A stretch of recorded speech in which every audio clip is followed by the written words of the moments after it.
Hey, what's up, everyone? This is Will Dorsey Jr. of Talk Music Podcast with Will Dorsey Jr. My next guest, my friend, Greg Crane. Good dude, great drummer. He plays in a tribute band called Dress to Kill. Gets all into makeup and everything, and he just kills it with Dress to Kill. And he's also a artist relations manager for Yamaha for the U.S. Want you guys to get into this story. Everybody, welcome Greg Crane.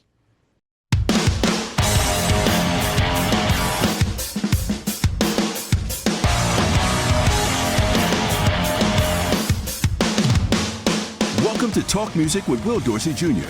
Every month, Our host Will is going to interview musicians from around the world and talk everything music. Our listeners range from professionals to recreational musicians who want to learn more about the industry, their instruments, and the community of top musicians. So join us, subscribe, and keep up with Talk Music.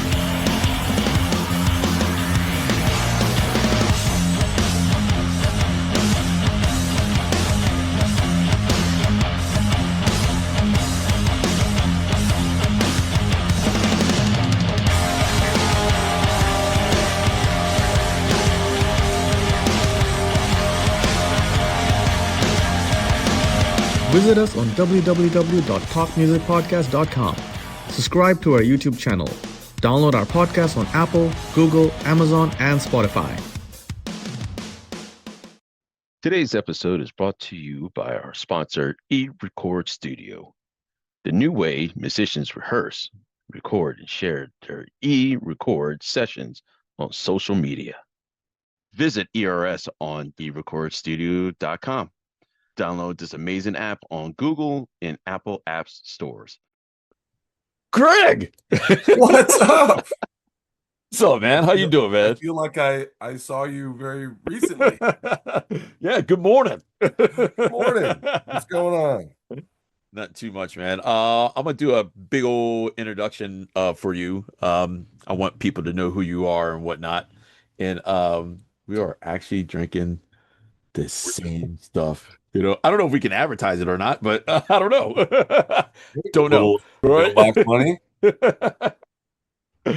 But this is my friend. This is Greg Crane. He's the artist relations of Yamaha, and he also plays in this very, very cool Kiss tribute band called Dress to Kill. Um, yeah, oh man, I just can't wait to see you guys, eventually. So welcome to the show, Greg. You Thank you just for coming on the show, man. jumping around and makeup and high heels. It's like a regular Monday, you know? Yeah, man. Hey, thanks for coming on the show, dude. I You're appreciate that. welcome. Yeah, I appreciate You're that. welcome, man. It's good to see you. Man, good to see you. Dude, where'd you grow up, man? I grew up in northwestern Illinois, Yeah. really, really tiny small town called Hillsdale, kind of outside of the Quad Cities, like on the Illinois-Iowa border. Oh, really? Yeah, yeah, Oh, like really, really small, about 800 people. really? Yeah, When'd you move to California? 87, 1987. We literally I came home one day. My came home from school one day and my dad said, hey, we're gonna move. And I said, move, where are we gonna move to? He's like, well, we're gonna move to Los Angeles. I'm like, what? Because my uncle had started a painting business. All right. So he had moved out first, and then he called my dad, and he's like, "Hey, you should come out and we'll kind of start this business together." He Hmm. said, "Yeah, okay." So we literally loaded up the truck and moved to Beverly. Really? Yeah, it was and to go from such a small town and cornfields and stuff like that. It was kind of a shock, but my dad made me a deal. He said, "Look, if you go along with the program, which I had no choice All to right. go along with the program, but he goes, if you go along the program and you get, settled and get some friends and get school going and stuff like that, I'll get you a drum set."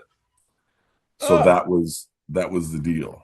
So I was like, "Yeah, cool, I'm in," because I just played my brother's kit. I All just played my right. brother's kit in the basement forever, kind of a mishmash. Yeah. kind of drum set. And so I think I got like a Tama Swing Star or something Really? like that. Yeah, yeah. Okay. Okay. But yeah, anyway, yeah, I was moved out when I was 15. Wow. Okay. Yeah. Where now when you moved out to LA, were you surprised that they didn't have basements in Yeah, no basements and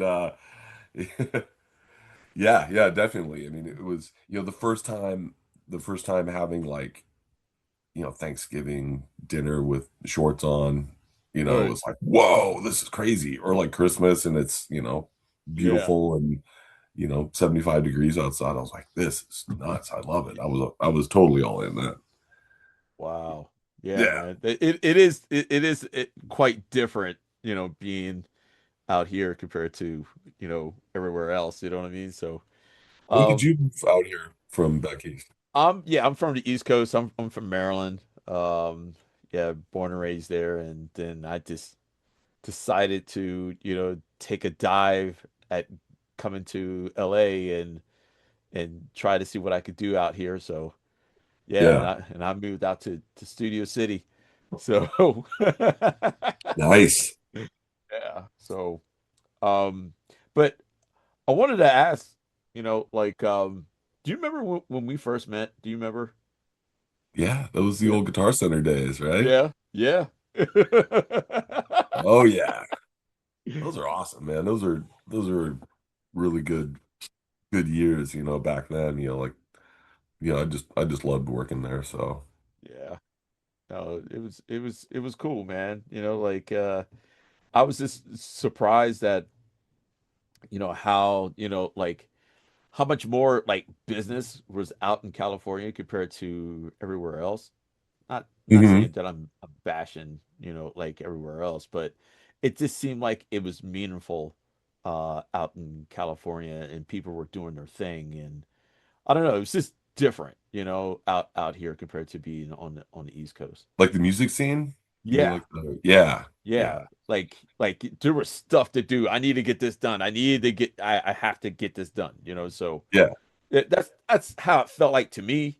But yeah, like Guitar Center, man. We're gonna be talking about them a lot, if you don't mind, Oh, so sure. Sure, man. You know, back then when I first started, it was like 92, yeah, and it was a whole different vibe. Like it was, I think we had 17 stores when I started, and and it was just, every store was like its own little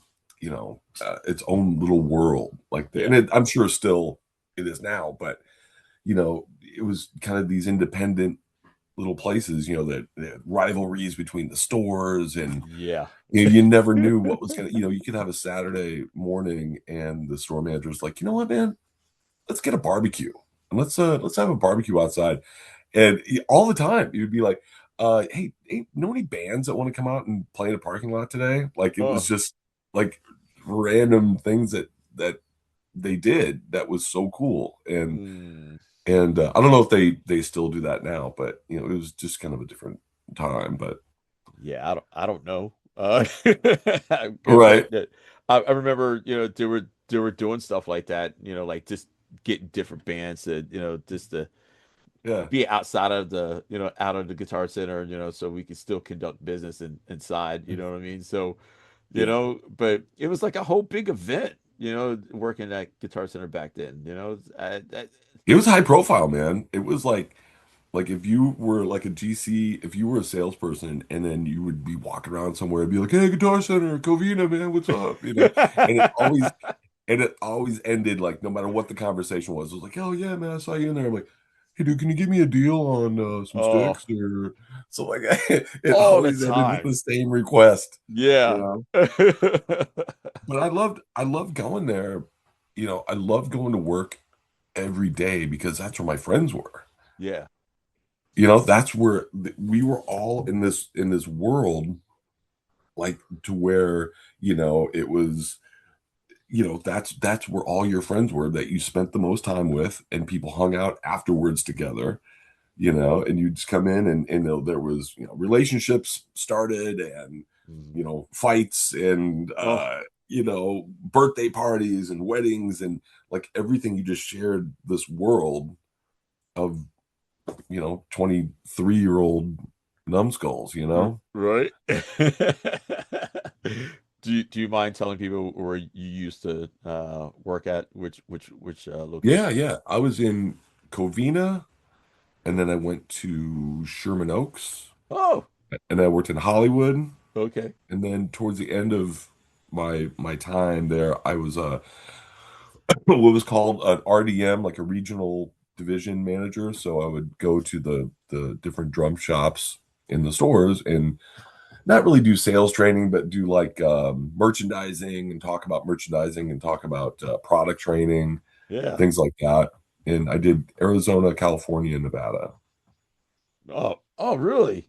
Yeah, Oh, dang on. I didn't know you did all that. yeah. It was that was pretty fun. Just to see people grow and see the salespeople really um you know get what you're talking about and grow and make more money and stuff like that. You know what I mean? It was pretty satisfying, Right, to be able to be there for those folks. right. Did you end up meeting any like famous people coming through any of the shops that you were at? Oh yeah. Oh yeah, all the time. Well, especially like in like Sherman Oaks, in our Sherman Oaks store, because it was a little off the path, you know what I mean? It wasn't Hollywood, it's like that was the place where people would come in and they would be, you know, multi millionaires, but be wearing Mhm. flip-flops and Yeah. shorts. And I mean, they could just kind of do with I think the one guy that I was kind of a little starstruck or whatever was Gary Oldman came in one time. Okay. Yeah. And he was just kind of walking around. Eddie Garcia used to come in a lot, and Eddie Van Halen, we'd see Eddie Van Halen a lot. Because Wow. it was like I said, it was a little bit more of a chill vibe to where they knew they weren't going to get, Yeah. they could just come in and look for a mic or, sticks or drum heads and then, Yeah. skate out of there. But Gary Oldman was cool. He was really nice. And I was just like, whoa, it's Gary Oldman. That's Man. awesome. Yeah, he Yeah. was just really cool. I loved that shop, and like at the Sherman Oaks store, because that's where I worked at too. Yeah. So Upstairs when the drums yeah, were upstairs. upstairs, yeah, upstairs, and unfortunately they remodeled it and not upstairs Yeah. anymore. It's a shame, Yeah. but I mean it just seemed like it was just our world of just drums up there for Yeah. me. Like that's Totally. what I loved about it. Like because it was just like anybody that came through there. I mean, like I seen like Dave Grohl come through there. Yeah. Of course, I seen Paul Stanley, come Hmm. through there.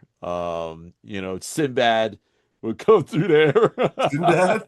Yeah, it That's was it was awesome. it was kind of weird, like what Sinbad's in here, and it didn't, I would see like Karma Electra come through there, but it was just a time where it was just cool people just rolling through, and they felt no I think they felt more comfortable at that store, Yeah.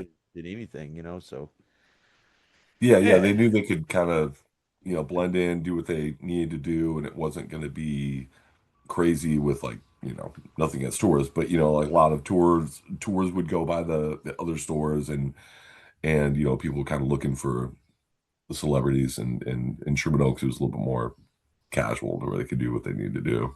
Right. Was Hollywood like that too, or? Hollywood was a little bit, I mean, yeah, I mean, they definitely had a lot of high profile people coming in there, but it was because it was a flagship store, still is. Yeah. Um, there were, you would get tourists and things like that, they just want to see it. They've Yeah. heard, I think that was before like online, but they'd heard about it forever. And they just want to walk in and see the giant gongs and Yeah. the crazy guitars and stuff like that. But I loved working there too. It was a really, yeah, that whole like early 90s to early 2000s, that whole era was really, really, because especially like mid 90s, because music was changing and Yeah. I remember somebody coming in like, yeah, there's this new band, Stone Temple Pilots. They're going to be really cool. And I was like, Oh, really? oh, that's kind of a weird name, Right. like, oh, okay. It was just that time, where all these music was changing and things were getting super exciting and people were getting into playing music. More Right. people were getting into playing drums and playing guitar because of Nirvana and Pearl Jam and Soundgarden and all that good stuff. Hey, did you know that we have a website, Talk Music Podcast with Will Dorsey Jr.? We got all kinds of stuff on there, man. Check it out. Got some cool swag on there, like a sweatshirt or a hoodie or a coffee mug. Check out the gear. Hope you like it and support Talk Music Podcast with Will Dorsey Jr. Thanks. Today's episode is brought to you by our sponsor, eRecordStudio, the new way musicians rehearse, record, and share their e-record sessions on social media. Visit ERS on eRecordStudio.com. Download this amazing app on Google and Apple Apps stores. Visit us on www.talkmusicpodcast.com. Subscribe to our YouTube channel. Download our podcast on Apple, Google, Amazon, and Spotify.